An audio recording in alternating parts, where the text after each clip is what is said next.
Coming up on Theater Talk. As artists, we have to go a long way to say, why should I come to the theater? Yes. Why should I leave my dormitory and go out and come to this versus I can go to a basketball game? Why should I go to this play this night instead of doing anything else? Theater Talk is made possible in part by the CUNY TV Foundation.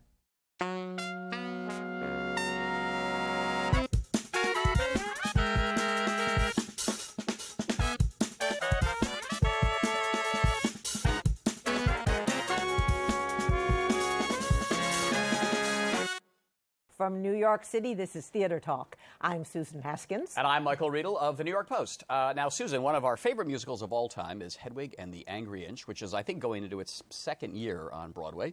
John Cameron Mitchell and Stephen Trask, great show about a kind of beaten down transvestite, sort of on his last legs, trying still to reach for fame and the spotlight.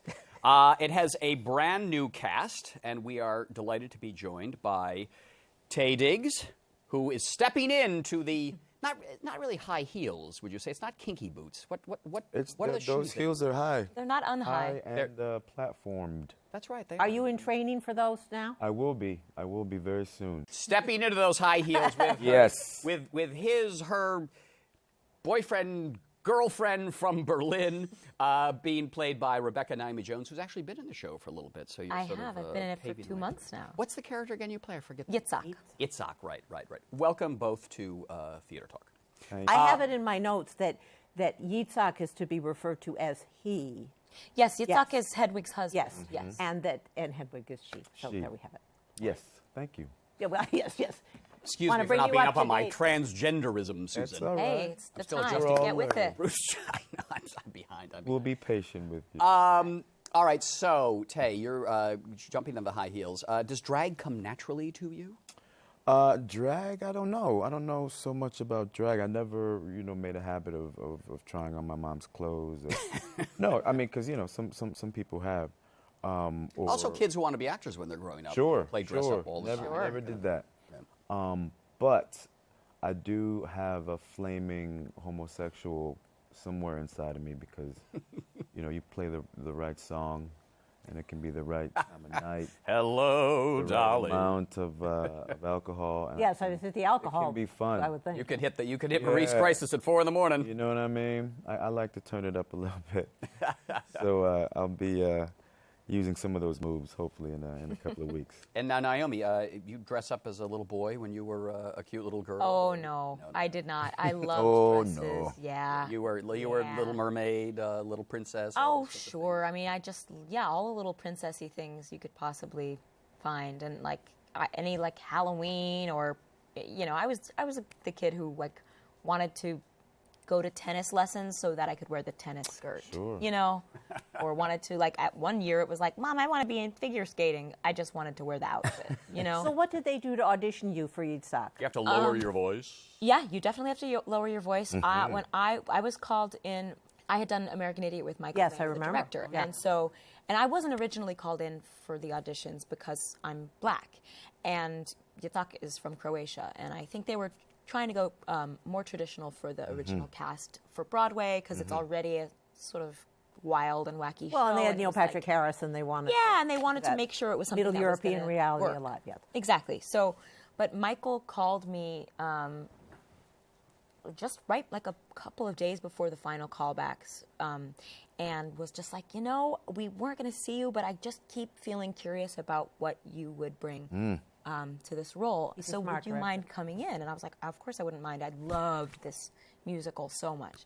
So I was like, great, I already know the material. And he was like, you have to come in as a man. So I Cut your hair off and put on a pair of pants. I actually used the bobby pin like a freaking pro. And I did this sort of mushroom top situation. And I bobby pinned the hell out of my hair. So it just looked like sort of a 90s curly, short, Seattle dude, like an alternative rock dude. And just borrowed the guy I was dating. I borrowed some big old jeans from him and a big old T-shirt and a big old flannel. And just, you know. Lowered Oh, and your I've got some facial hair from a Halloween store. Lowered your voice. And they my said now you have voice. cornrows for the production.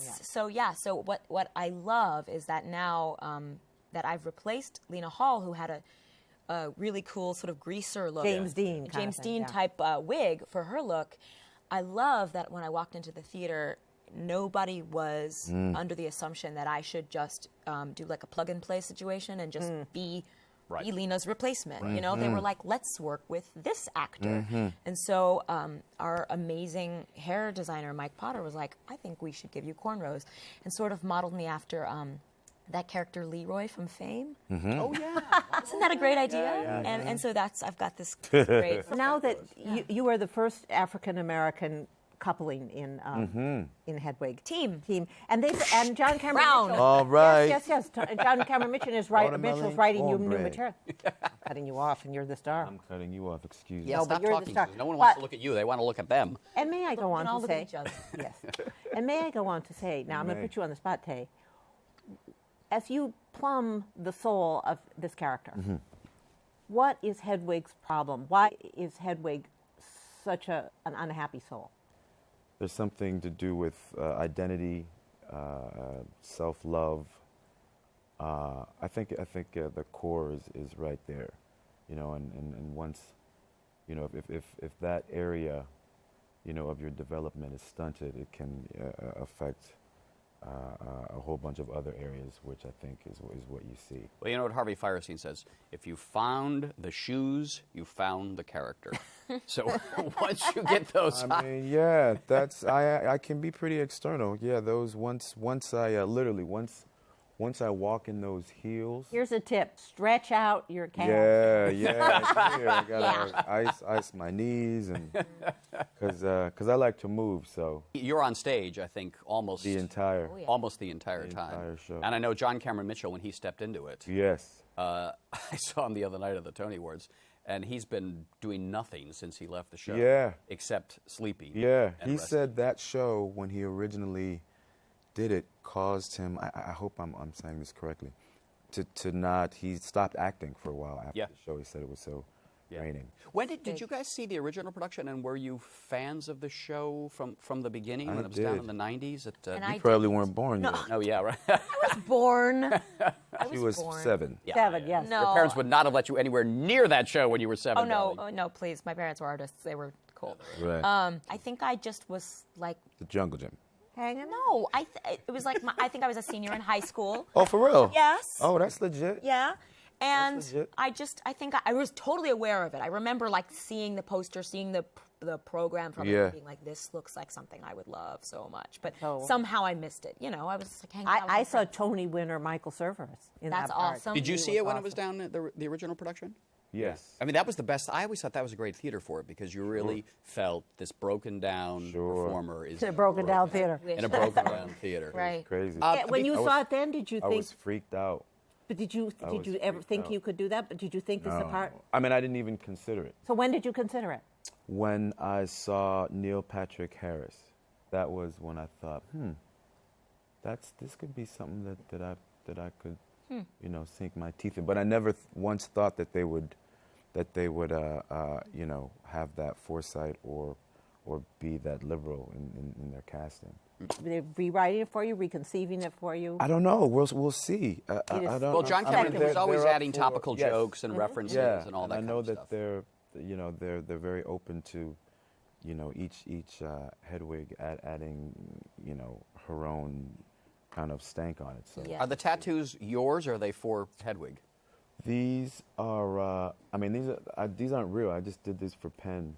Oh. Penn just, no, these are real. These are Taye Diggs. These are Taye Diggs tattoos. So they'll be Hedwigs right in the show. You'll be. I don't know, man. You keep on asking, man. I don't know. I got like a month and like. Exactly. Cool. Let me just feel it out. Yeah, Susan. Haven't Stop even put on the pressuring the high poor heel, guy. you know what I'm saying? He hasn't even gotten in the heels of the big know. wigs yet. Give him a break. I'm sorry, Susan's like, Taye Diggs. oh, will you Gotta get please rid of this bare your Taye Diggs soul? style. I'm sorry. I'm sorry. I would imagine that they would. I would imagine that that they would let me keep these. I think it would be cool. Yeah. Well, I like the I Love Daddy one that I'm seeing. Your kid's a Right. good artist. Which- That's right. gonna Have a nice Exactly. different meaning in the show. Exactly. Exactly. All right, so Hedwig begins with Taye Diggs July 22nd And Rebecca Naomi Jones is in it. at the Belasco Theater. And one thing you will notice, be aware of this, the Belasco Theater is allegedly haunted. It is. By the ghost We of- talk. Can I give that? Yeah. Yeah, tell us. Talk about I'm fascinated it by in the this show. theater. Yeah. Oh, you talk about, oh, right. Well, you know, in the version that Darren's doing, we don't talk about it, but maybe in your version, In you'll the bring version, that back. the funny thing is, in the version that Darren's doing, they don't talk about it. But All right, Rebecca Naomi Jones, Taye Diggs, both brilliant performers, both going to be terrific in Hedwig and the Angry Inch. We'll see you in the heels. yes. And meanwhile, We'll see you all butched up. That's right. And- In the penis. we want to see Taye, his big hit TV show, Murder in the Oh, right. On TNT. That thing, right. I want to see that. Exactly. Okay. Yeah, can you tell us, Taye, have you found your character that you're playing in the TV show? I certainly have that one. You know what I mean? Exactly. Okay, right here. All right, kids, it's been fun. Yeah. Thank you so much. Take care. Susan, there's a fine new book out called Black Broadway, African Americans on the Great White Way. It's an illustrated history of African American struggles and triumphs on the theatrical stage, written by an old friend of mine. I got to say, Stewart, you are an old friend. I've known you a long, long time. Getting older by the minute, too. My good friend Stewart Lane, who is a Broadway producer and co-owner of the Palace Theater and a theater historian. There you go. Well, welcome, Stewart. And we're also delighted to be joined by two of our finest director and performer on Broadway, Melba Moore, famous, of course, for Hair, one of the early cast members of that show. Welcome to And Theater Tony Talk. winner for Pearlie. And Tony winner for Pearlie. And, if I'm not mistaken, Timbuktu with Timbuktu and Fantine Les Miserables. Yes. That's right. Welcome to Theater Talk, Melba Moore. And a friend of ours who's been on the show a number of times, Kenny Leon, a great director of Denzel Washington in Fences, and also Denzel in that wonderful production last year of A Raisin in the Sun. Welcome to Theater Talk. Thank you so much. It's good to see you. Good to see you, too. So, Stewart, this is really an extensive book. I mean, you take us back to very, very early African-American theater. I didn't know that. I didn't know that until I started getting involved with it. I thought it would be more like, I'd written a book called Jews on Broadway, which was the Jewish contribution to the American theater in the 20th century. So, yeah, it led a little bit into the 1880s and on. But I never realized that, we're talking 1823, was like the first, Shakespeare theater downtown, the African Grove Theater. Right, It did right. Richard III. Yeah. I mean, there's an amazing history there. Melba, what was your early experience when you were growing up with African-American theater? There was not an awful lot. I had no idea that I would have anything to do with theater because we didn't see any black people there. And black people didn't go to theater because there were no stories about us. But when I started to try to be an R&B singer, I wound up being a backup singer on the recording for Galt McDermott's performance of the music that he had performed for Hair. And he and Jerry Ragney and Jim Rado, a couple of hippie freaks. But we had interesting personalities with Valerie Simpson, myself, and Oh, yeah, I know Valerie very well. I love Valerie. so he invited us to come down and not audition because we had been singing the song. So they were still casting for some strong personalities and strong singers. And I said, "Oh yeah, you teach me how to act while I do it on the stage." So acting was not something that you were pursuing. You were going to be in the music business. I was trying to be in the music business. Right. Yes. But then you became this pioneer on Broadway in the sense that you were the first African-American, Sheila's a character, the lead character in Hair, and then you went on to be the first Fantine in Les Miserables. But so at the time, this wasn't something, I mean, the fact that this wasn't thought of before, and then suddenly they were going, now Melba Moore is breaking these barriers. Did you think of yourself as a barrier breaker at that time, stepping into those roles? The things were so exciting and so mind-boggling. I really didn't understand what it was. It was just so exciting. Now, Kenny, when you were growing up, because Melba said she didn't see black people in the theater because you didn't go. They didn't go to the theater. Right, and we were interested in music, too. Right, but you're a different generation. And when you were growing up in Florida, I think I grew up in Florida. You grew up in Florida, and yeah. I grew up in Tallahassee, Florida, and storytelling was always a part Right. of my life. But it wasn't. I hadn't even heard of Broadway. Never much less he was thought of worse it. than me. But it was like growing up in the Southern Baptist Church. You know what I mean? So we always had plays. And then when I went on with my mother in St. Petersburg, Florida, and we were in a program called Upward Bound.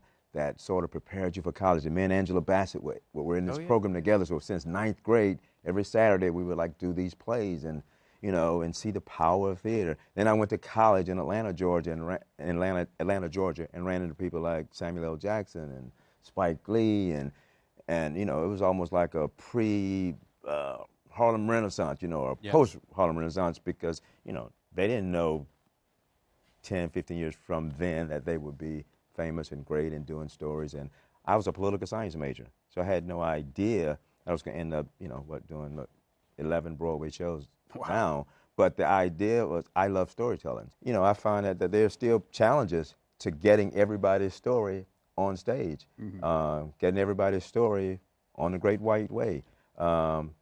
But you know, we keep doing it because you want to be in that army of soldiers, you know. It's like August Wilson used to say, August did his plays all over the country, but the fact that when he had his plays in New York on Broadway, it was like he could stand next to Arthur Miller and Eugene O'Neill and be a great American playwright, not just an African Williams. Absolutely. So that's what I love about Stewart's book. It's like people forget sometimes who's a part of that history. Yeah. So when you read about the history of Broadway, you want to read about all the plays that happened, you know. Yeah. Speaking of which, can you give us a couple of the key figures very early on in this book, or the major black performers or playwrights who maybe we have forgotten about now, who helped establish the African-American presence on Broadway? Well, I mean, before I say that, I do want to add that Kenny wrote a terrific foreword for the book. Yeah. Very personal. I went back to him and said, this is a great piece you've written. Can you make it a little more personal? And boy, he came back with a terrific rewrite on that. It was just amazing. It's called The Truth. It's called The Truth. Well, welcome to the theater. That's what we're trying to do.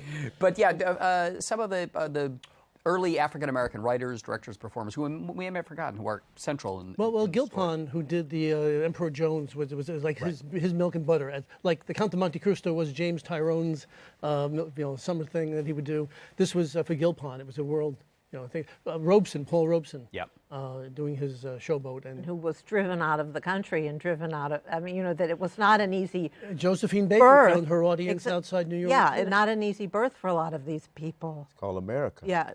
Well, I mean, and that's something that comes across in the book. It's a young country. And we're still growing, and we're still finding ourselves, and this is the trajectory. We have to make it the right one. When did things begin, though, to get integrated? Because in the early part of the book, you're talking about the black theaters. There were specific theaters where black performers were for black audiences. When do black actors, performers begin to mix with white performers? Is it in vaudeville? Is it before then? Is it? Well, vaudeville was certainly a spot because it goes back even to the minstrel shows. The minstrel shows were originally white men putting on blackface. And then when they all got drafted into the Civil War, black performers actually took over those roles on stage and was able to make a living at that. But I think in the 20s was the biggest transition, this kind of combination of a sleepy country backwards nation, America. Yes, exactly. Getting on the world stage in World War I. And so That'll do it. I'm sorry. And our stories became less provincial and more global, more universal. And then there was the whole push north from the African American community from the South. They were trying to escape the Jim Crow laws that were going on, and they settled into Harlem. And we got the golden age of Harlem. And this is an amazing period where black and whites are working together. There's Duke Ellington and Eubie. And that started the movement.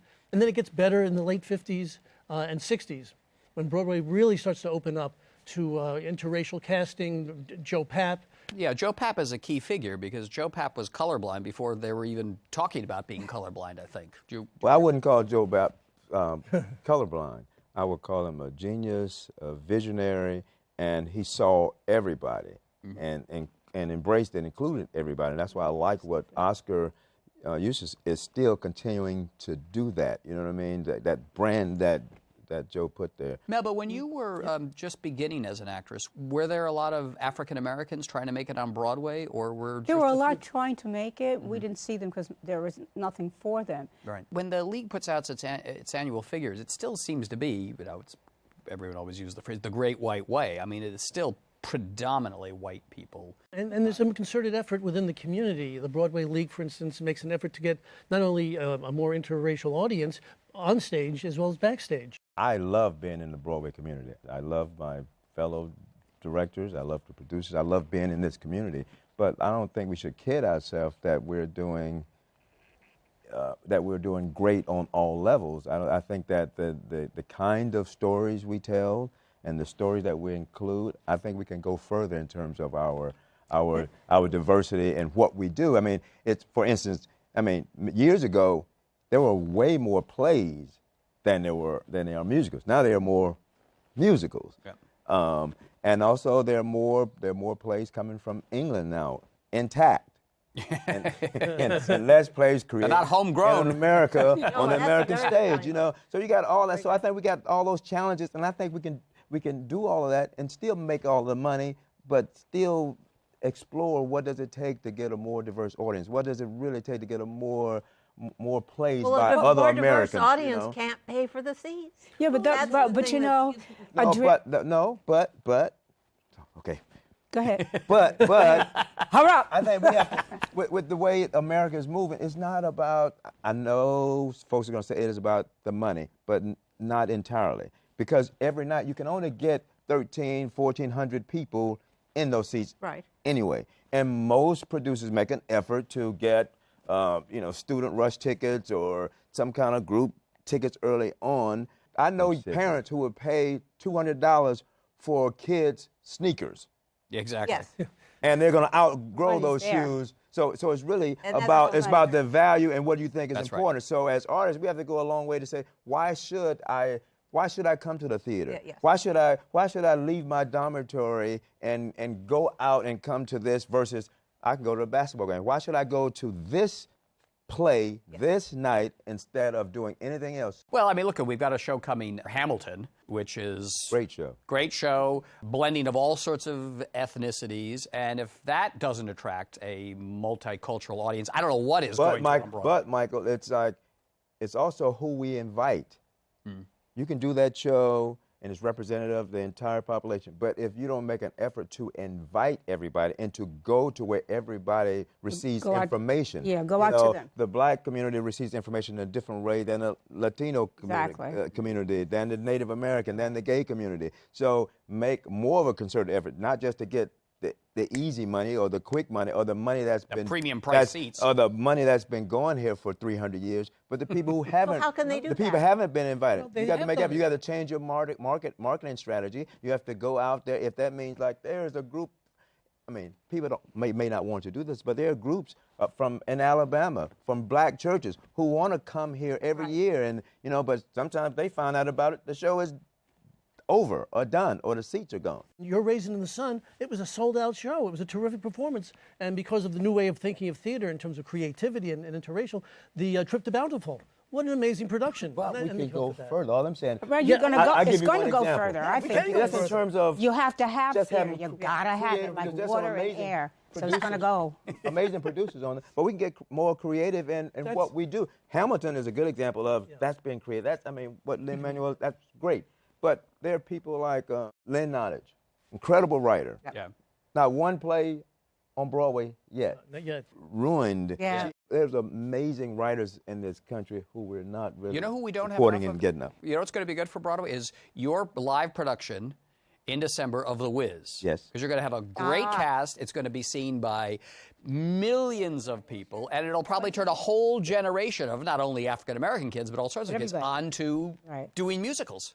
I think about those people, in 1974, who created that. Yeah. Who Jeffrey who Holder. gave life to that. So I honor those artists. And what I want to do is I want to take that a step farther, and I want to introduce it to a new generation of theater goers. And then after we're on television, I want to take that audience and say, because they can only see it one time on NBC, and then say, okay, but I want to go into the theater. I want to go to the theater. Right. So You're going if to we bring the Wiz to Broadway. Yeah, so if we connect the marketing and the communication from television to the stage, then maybe we can take another step to help, do what I'm talking about in Broadway. I want to do my part. Right. All right, we got to wrap it up, but I can't let you go, Melba, without asking you a question about one of my favorite performers of all time, because you worked with her in Timbuktu, Eartha Kitt. Can you give us? I just want to hear a little bit about Eartha, working with Eartha. Well, She always struck me as being a pretty tough lady. tough is not the word. What would the word? Rough. Was she intimidating? Was she scary? Absolutely. I stayed in my little corner of the sky. But she was amazing to me to watch because just a consummate artist and so strong and just, come from that era of like, what we call them cougars, different, huh? That's for a younger man. No, she was a tiger. But amazing. Yeah. Amazing. There's a wonderful picture of her during Timbuktu. They did it for publicity stunt. She rode a camel through Times Square. See, I love talking about Eartha Kitt, James Earl Jones, Sidney Poitier. Yeah. I remember Denzel and I went to Sidney's house, and just to talk to him about us taking on that play. We got the greatest inspiration from Sidney. I'm sure you did. He's like, Denzel is the only guy that can do what I did.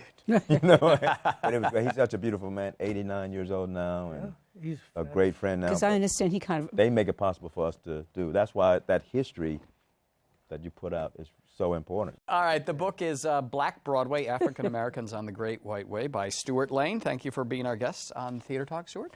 Melba Moore, it's a great pleasure having you on. You're a tiger, I suppose, in your own right. Just like Yeah, not you a survived. tiger, If you a survived tiger. Eartha, you can survive anything. And the terrific director, Kenny Leon. Thank you very much for being our Great to guest see you tonight all on again. Theater Talk. Bye-bye. Our thanks to the Friends of Theater Talk for their significant contribution to this production. Theater Talk is made possible in part by the Frederick Loewe Foundation, the CORY and Bob Donnelly Charitable Fund, the Noel Coward Foundation, Carrie J. Fries, the Dorothy STRELSIN Foundation, plus public funds from the New York City Department of Cultural Affairs and the New York State Council on the Arts, a state agency.